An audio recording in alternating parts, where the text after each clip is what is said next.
parade is being led by two steam wagons, ideally showing the two types that were available. So Foden wagons, overtype wagons, they have the front with the boiler like an ordinary traction engine you've seen, with the engine up on top. We can see the flywheel going round inside the cab there. Then there's a chain drive down to the rear axle, and that was the layout that Foden's favoured over many years. This is a long distance visitor here at the Strumpshaw, the first time from down in the West Country, owned by Mr. Joe Dovey and family. Okay, yeah, our next steam wagon is the Sentinel steam wagon. It's 7 tonnes, built 1936, originally produced for Wingham Engineering in Kent. It's now owned and driven by Rory Holbrook. So, as I was saying, Foden wagon, overtype. So if you've been paying attention, Sentinel wagon, undertype. If you look down under the floor on the Sentinel here, you will see the engine, again with the drive to the rear axle. This is an S4 wagon, so it's a shaft drive, very like a modern lorry. And that could travel quite comfortably on the road at the speed of about 45, maybe 50 mile an hour. They were very refined and a late development of the steam wagon. So the next engine, number 31 in your programmes, is Queen Mary. Queen Mary is a Burrell, and she's what's known as a showman's engine. This is an engine that was developed specially for use by showmen on the travelling fairs. So it's basically a road locomotive, an engine which I'll explain to you later, but with the added dynamo on the front. Some people would call it a generator. It is a dynamo. Generates 110 volts DC to power and light the fairground rides, such as you find up in the fairground here. That engine worked for the famous amusement caterers Anderton and Rowland in the West Country. It was preserved and kept for many years by the late Viv Kirk, and on his passing he left it to the Burrell Museum at Thetford, who continue to maintain and run the engine. And the Burrell Museum in Thetford is well worth a visit. If you're in the area, do go and have a look at their collection of engines. Okay, next one is number 23, it's a Ruston Proctor agricultural engine. This is called the Muddler, 8 horsepower, built 1908. It was ordered new in 1908 by Spratts of Horncastle, who needed a new engine to be strong enough to do little hauling, as it was said.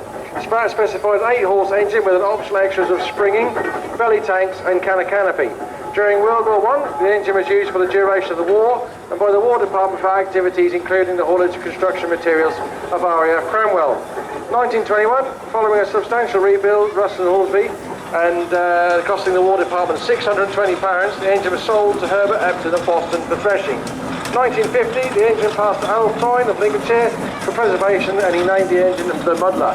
Bought by the current owner in autumn 2022 even, and from David and Ingle of Barker Raisin. Okay, so that Ruston is the first time visitor here to Strumpshaw, although Tom has been before and helped us with our own engine on occasions in the past. So this is followed by another one of our Burrells. You can't get far away from Burrells here in Norfolk. This is Achilles, owned by Mr. Clive Fance. It's an engine that spent its working life in the Surrey area. And it's a single crank compound engine. So the majority of agricultural engines which were used for threshing and so on were single cylinder engines like the Muddler. Burrells came up with an idea of compounding where you could use twice to increase the efficiency but working on one crank. And that was a patented idea to Burrells. 1 or 2 other manufacturers did it under licence, but that's the single crank compound Burrell, and now Neil will tell you about another single crank compound Burrell. Yeah, this one's the Burrell agricultural engine. This is the Duchess, 7 horsepower, 1912.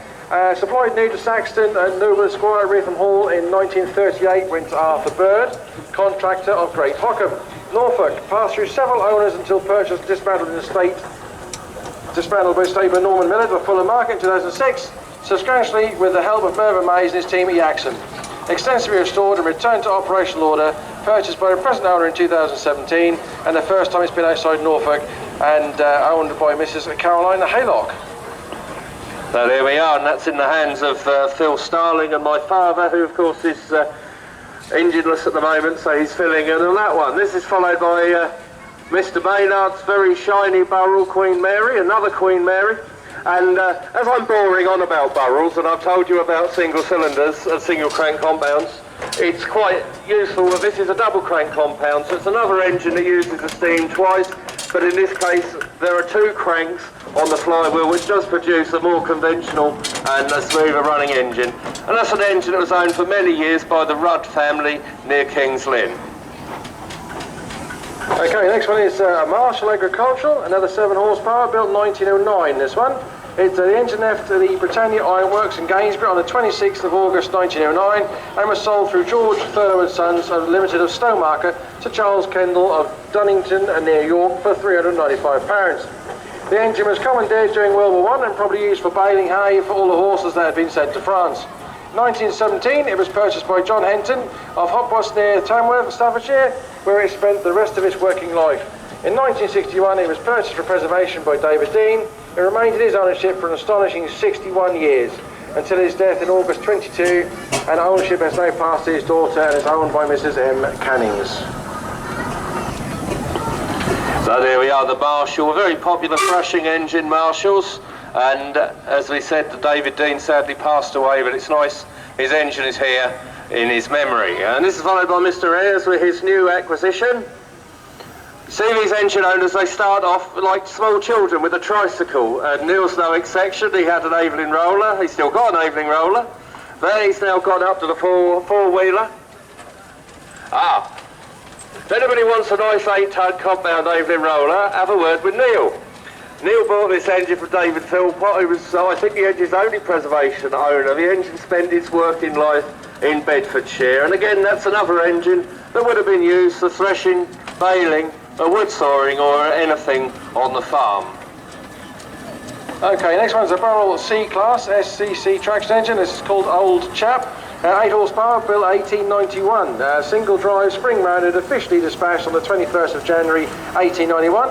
It was one of a batch of 16 Burrells, engines built between 1888 and 1882. It was new to George Henry V, Earl Culligan, Colford Hall near Bury St Edmunds in West Suffolk, and used for hauling trailer loads of bricks from Colford Hall to Bury St Edmunds railway station weekly.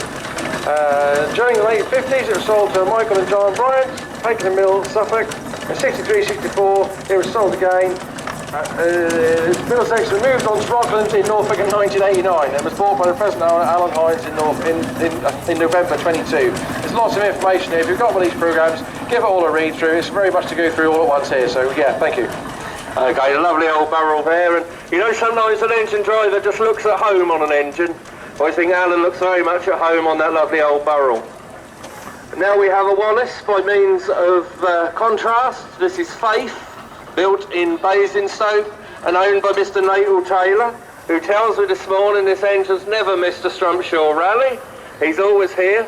Natal bought this engine in 1965 and restored it himself, and it's lovely to see him out and about with it. And an interesting little point on that engine, if you look down between the front axle and the firebox, you'll see those angled pieces of metal there.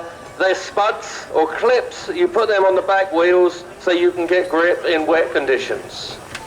Okay, next one here is a Postal single-cylinder steam tractor called John Boy. It's 5 tonne this one, 3 horsepower, built in 2007.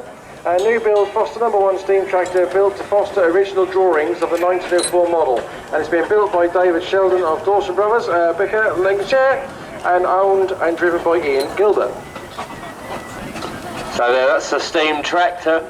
And a steam tractor isn't an agricultural machine like a modern tractor. It's actually a small haulage engine.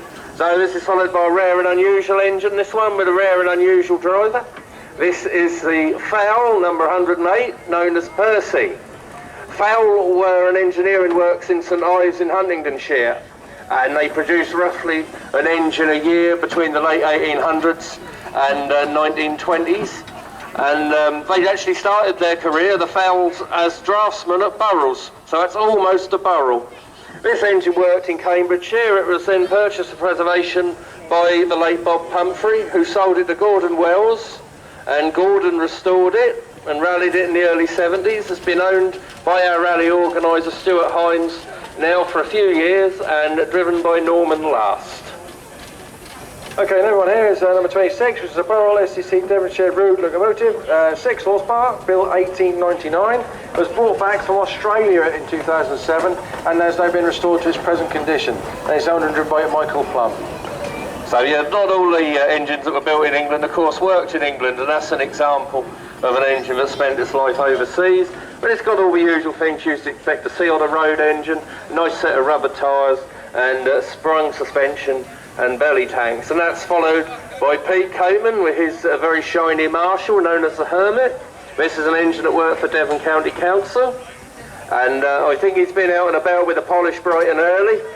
Pete is a regular here at Strumpshaw. He used to come here with his old roller George, and now he's got his smart little Marshall. Okay, next one here is Burrell Road roller. This is called Jeanette. It's 12.5 tons, this one.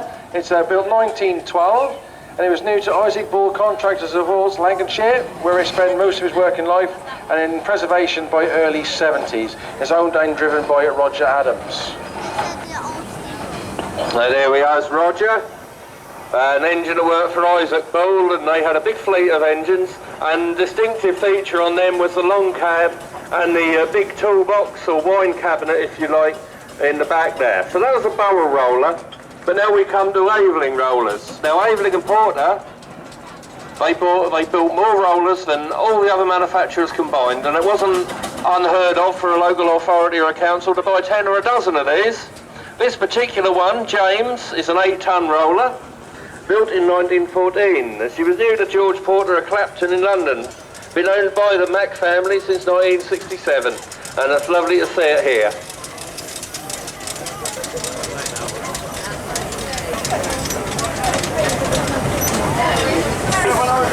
John Mack and George Mack, he said he had it for his birthday present when he was 8. Well, I'd rather have one of them than anything else. Okay, next one, number 38, which is Aveling and Porter steam tractor. This one's called the Duke of Norfolk. It's 4 horsepower, it was built 1914. It was originally bought by Martley County Council in 1914 with 2 8-ton trailers. It was then bought in 1979 by its current owners with a new firebox installed in the mid-90s. And it's owned by Russell Hannon and driven by Richie Hannon. And daughter, sorry. So there we are, smart little Aveling tractor there. You see the nice pair of brass road lamps on the front. He's perhaps expecting the parade to last until after lighting up time. This is followed by the Clayton, owned by Mr. Griffiths. This is an engine that worked in the Lincolnshire area. For another bit of useless trivia, if you enjoy useless trivia, the first 2 letters on the number plate, if it's an original registration, denotes the place where the engine was first registered. So BE, that's a Lincolnshire registration, the same as the Ruston. This is an engine that's just had a fair bit of work done. It's had a new firebox and tube plate, and is in the process of being put back together. That is driven today by Mr. Ben Griffiths. Okay, next one coming in. This is a Clayton and Shuttleworth general purpose agricultural engine called Valiant. It's 7 horsepower, built 1919. Was new to Thomas Ashby of Tring, Buckinghamshire in 1919. Sold to James Graven in Ely in 1930, and then to Stephen Whittam, Isle of Ely in 1931. After becoming derelict, was purchased and restored by Albert Deans of Baldock in 1957, and rallied at many events until 74 when bought by Elders Brothers of Bromwell and Norfolk. Valiant was sold in 1986 to the Ronsons, Taunton, and then Desmond Fry in 1989. Lots of history here. And Somerset. After major work, was then sold to Michael Devon, 1997, and then bought by Edwin Hewlett, Western Super in 1998, and then sold to present owners Paul and Anne Blanche of Norwich in 2002. Valiant was known as Amy during working life, as owned and driven by Paul and Annie Blanche. So there we are, the Clayton, nearly as good as a Ruston, made out of their spare parts that they chucked over the fence.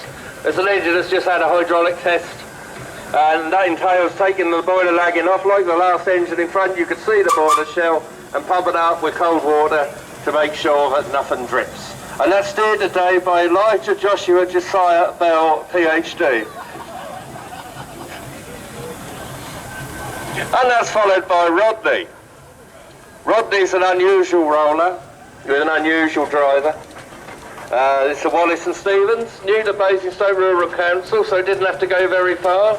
Been owned by Clifford Austin of Bedford since July 2016. So you saw the Aveling roller, that's a conventional roller. They weren't very good on tarmac because going from forwards to reverse, there was a dwell and you'd end up with 3 little holes in the tarmac, which would be perfectly good enough nowadays, but that wasn't then. As Tom is demonstrating, they did away with the flywheel, you see, so you could do instantaneous forwards or reverse. So how about that? Okay, next one is a Bowl STC agricultural engine. It's a Sir Gordon. It's a 6 horsepower, built 1905. New to WG Luxury Surrey 1905 and subsequently owned by the Loke family of Billinghurst.